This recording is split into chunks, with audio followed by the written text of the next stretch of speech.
Conte pour enfants curieux présente Claude et le lac aux nymphéas, une histoire inspirée de l'œuvre du célèbre peintre impressionniste Claude Monet. Il était une fois un jeune garçon prénommé Claude. C'était un peintre passionné par la nature qu'il passait de longues heures à observer. Il vivait dans une jolie maison avec un immense jardin où il y avait un lac d'une beauté inégalée. Sa surface avait des couleurs changeantes, illuminées par des reflets argentés. Ce lac, disait-on, possédait des pouvoirs magiques et ceux qui s'y aventuraient au crépuscule pouvaient entendre un doux chant s'élever des profondeurs.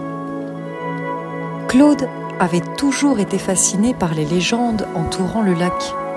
On racontait qu'une sirène nommée Mélodie, gardienne des secrets du lac, y vivait. Selon les anciens du village, quiconque gagnait la confiance de Mélodie se voyait exaucer un vœu. Mais rares étaient ceux qui osaient s'approcher, car la sirène était aussi mystérieuse qu'inaccessible. Un soir, déterminé à découvrir la vérité, Claude décida de rester observer le lac. L'air était doux et la lumière du soleil couchant dansait sur l'eau qui semblait se mouvoir doucement avec la brise. Soudain, il entendit le doux chant légendaire dont parlaient les anciens. Puis, une silhouette apparut à la surface. C'était Mélodie, la sirène dont la chevelure semblait faite d'éclats de lune et dont les écailles luisaient d'un bleu profond, comme le ciel étoilé. Claude, captivé par sa beauté, ne put s'empêcher de s'approcher. « Qui es-tu, jeune garçon ?» demanda la sirène d'une voix mélodieuse. Tremblant, Claude répondit « Je m'appelle Claude et j'ai entendu tant d'histoires à ton sujet. Je voulais savoir si elles étaient vraies. » Mélodie sourit doucement, puis répondit « Ce lac est bien plus qu'un simple miroir pour le ciel. Il renferme les rêves de ceux qui ont foi en la magie. Et toi, que cherches-tu réellement ?» Claude hésita.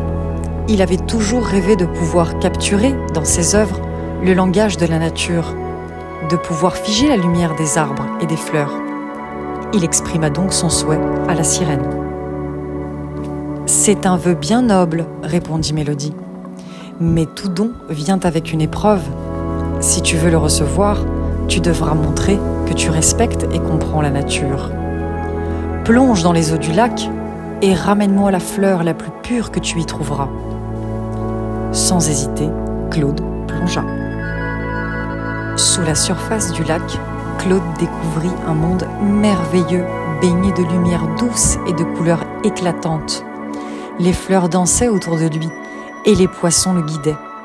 Finalement, au fond du lac, il aperçut un nénuphar d'une beauté resplendissante, si pur qu'il semblait irréel.